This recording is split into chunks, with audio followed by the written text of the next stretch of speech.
Hello, ladies and gentlemen. It is JD Collectible, and I am back with a brand new video. And we are closing out 2020 with a belt review. And as you can see, this is if you're familiar with your history, this is a very what I would call old school championship. So let's get into it.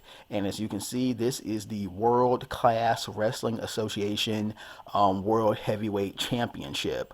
I purchased this belt off of, well, long story short, I'm part of a belt group. It's called the Wrestling Belt Society on Facebook, and several, belt users, not belt users, but belt manufacturers, belt makers are in that group. So I purchased this belt actually from a gentleman by the name of Muhammad Farouk. He's from Pakistan, and as a lot of these belt makers are, a lot of them are from Pakistan, from Middle Eastern, countries. So this is my first experience purchasing a belt. One kind of through, well, off of, well, think not off of Facebook, but mainly through Facebook, I guess, 'cause that's where I found out about it. I made the initial communication with the buyer, and then the transaction was over PayPal, which was very secure, and I am very satisfied with the final product. And it was a good price as well. This was one of the cheaper belts I have purchased. This was in the early 200s, I believe, or early to mid 200s, which for a belt of this quality is pretty good. So let's get into some of the specifics. I'm going to also try to give a little history, as I usually do with these belt videos. For this is a belt that, just due to everything just going on in life, I didn't have really the time to kind of delve into it like I usually do, but I am going to provide just a little background on the belt. So let's I'm going to stand up so we can get a better view. Check out some of the specs. So as you can see, the center plate has the World Class Wrestling Association, and the interesting thing is that this belt, this was the title of the World Class Championship Wrestling promotion. And if you're familiar with 80s wrestling, WCCW was the Dallas-based promotion ran by Fritz von Erich, and the main stars were, of course, Fritz von Erich, as well as his sons, Kevin, Kerry, Mike, David Von Erich, and also other notable wrestlers that came through that territory were Ravishing Rick Rude, Gino Hernandez, Chris Adams. So a lot of wrestlers who, and even the Ultimate Warrior, who one of his earliest stops in the business in the 80s was in World Class Championship Wrestling as the Dingo Warrior, before he would go on to later fame as the Ultimate Warrior in the World Wrestling Federation. So let's take a look at this belt. It is zinc. No, I think this is dual plated. I can't recall, but I want to say is for the specs is 4 millimeter, which is the plate thickness. So these plates are pretty good thickness, not super thin. The belt has some weight on it, as I would expect, and it looks like it's kind of, to me, dual plated, because it's kind of like, from at least this camera vantage point, it looks like it's you kind of have your silverish, I don't know if that would be silverish zinc, and then parts of it are bronze. But I really like it. Kind of has a two-tone effect, and maybe that's what I'm really trying to say. So the center plate, very nice, I just really like it. I really like this. And then on the sides, you have the WCWA plates. We see this one's Europe, and we have the European, nations, European. Then we have Middle East, and then on the right we have Asia and Africa. And I really like this. At the end, we have the World Class Championship Wrestling logo, and the tip, pretty good. My only complaint, and this is super minor, is that the packaging, it came in a very small box, well, smaller than what I anticipated. So this tip was a little bent, but really, at the end of the day, it's a very minor point. Not sure if this belt was This belt was already produced because he actually had posted a picture of it. So it's not like this belt, I believe, was made specifically for me. So I'm not sure if he, well, so I guess I would classify this as a used, I don't know. I don't know if I'm gonna say a used belt, but in any case, I was just really impressed with it. And genuine leather. This is not a replica. Well, this is a genuine leather strap. So I really like the leather work. Looks really good. And as we look at the back, looks like it was definitely some good work done back here. Just very professional. And really, for the amount I paid for it, I am very pleased. And just to give you an idea of you can see the floppiness of the strap, which that's always it. You definitely want to see that when you order a belt. You want the strap to be very flexible because it'll last a long time.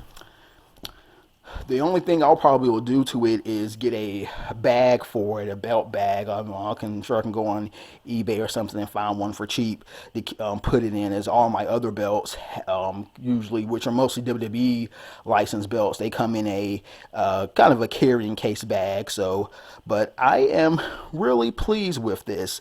And just for a few specs about this little history, the first holder, this belt dates back to the 60s. And of course, World Class Championship Wrestling, if you know your wrestling, 80s, 70s, 80s history, World Class Championship Wrestling was one of many NWA territories. So this was this belt went through a lot of different names before it became their actual world, championship. And basically, it was in the mid 80s, I believe, mid 80s when the World Class broke away from the NWA, the National Wrestling Alliance, and they've started using this as their own world championship. Now, before that, for decades, when, as was customary, all of your territories for the most part, they would have their tag team belts, United States Championship, such and such, and usually the U.S. Championship was the highest belt in each territory because the world champion, who the touring world champions of that era, your Ric Flairs, your Harley Races, your Terry Funk, Dory Funk Jr., they went through every territory defending the NWA belt, and that was the belt that everyone aspired to hold. So, but there was some issues, and if you watch WWE produced a DVD, a documentary, which is on the WWE Network. I believe it's called the Triumph and Tragedy of World Class. Just search for it on the WWE Network. And there's also a very good documentary that was released by a guy named Brian. I have it on DVD, but it's called, I believe, The Heroes of World Class Championship Wrestling, and it's a very definitive look at the history of the territory. So, just Fritz Von Erich, who is the patriarch of the Von Erich family, he held the belt. He was the first title holder. Jerry Lawler, of course, Hall of Fame. Wrestler, Memphis legend, WWE commentator Jerry Lawler was the final champion. I believe he held the belt. I want to say it was maybe 1988, something of that time frame. And the belt was also held. And I did a little brief research, courtesy of Wikipedia. So we see that the first champion was Fritz. The final champion was Jerry Lawler, as I explained. Fritz Von Erich had the most reigns with this belt at 20. He also had the longest reign at 738 days. And another notable name that held the belt was King Kong Bundy, who would later go on to have pretty significant fame in World Wrestling Federation. And yep, and that's pretty much all of the history of this belt. But again, I am very interested because I'm part of a lot of different wrestling belt groups. So I actually follow a lot of belt makers on Instagram as well as Facebook, and I am really getting into these more older, well, historic. I don't want to say the word historical, but more of like the your 80s territorial belts, because the WWE belts today, which I like them, but they're all so similar. They all have the same pretty much designed. They all have the big W in the middle, and you know, it's just I mean, all the belts just have such a uniform, almost sterile feel to them. But these 80s belts are so unique and creative, and they just have the different little, they're just so distinctive. So I'm looking into some other belts as well, and probably going forward in 2021, you're going to see me do a lot more old school belt reviews. So as far as my first experience with a one of these kind of, you know, a foreign seller, I was very impressed. The transaction was very smooth. Excuse me, excuse me. Hope you didn't hear that burp. But I thought it was a very smooth process. The seller, he kept me in pretty good communication throughout the entire process, and I actually thought this belt was coming around January 4th, so it came yesterday, which exceeded my expectations. So I will probably buy from him in the past. I'm also just looking at some other belt makers, but any time you buy a belt, and this is just a FYI, if you're getting a belt, do your due diligence. Go around to talk to other belt collectors. Send a message to the belt makers. Don't, because I sent many messages just to make sure that, you know, the belt that I saw is the belt that I was going to receive, and that, you know, a lot of people, especially in the group I'm in, on Facebook, the Wrestling Belt Society, there are a lot of horror stories about people getting scammed, and, you know, people sending money for belts and they never get the belts, and just things of that nature. So in anything, when it's your hard-earned money involved, you best do your due diligence to make sure you're getting the absolute best product for your money. But I am I'm pretty impressed. So again, just a little something to end this year off on a high note.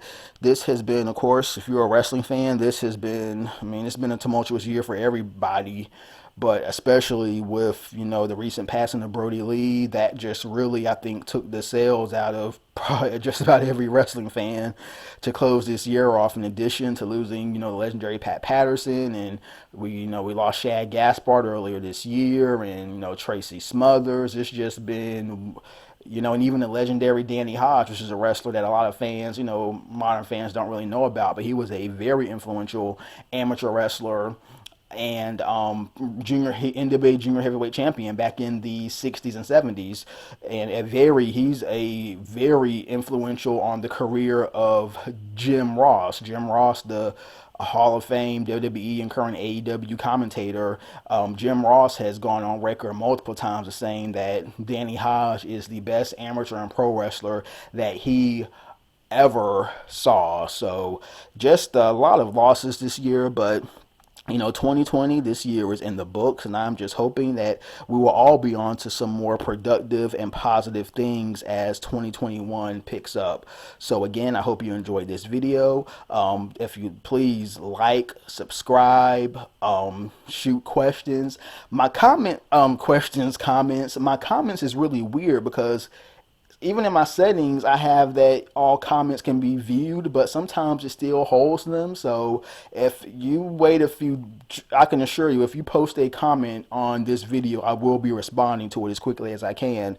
Also, follow my Instagram page at JD Collectible for more, you know, content in my collection. If you're into wrestling belts, wrestling figures, wrestling books, magazines, anime, DVDs, anime, you know, paraphernalia, manga, things of that nature, then this is going to be the page that you are going to need to follow in 2021. So JD Collectible, just search for me on Instagram, and I would just love to continue the discussion there.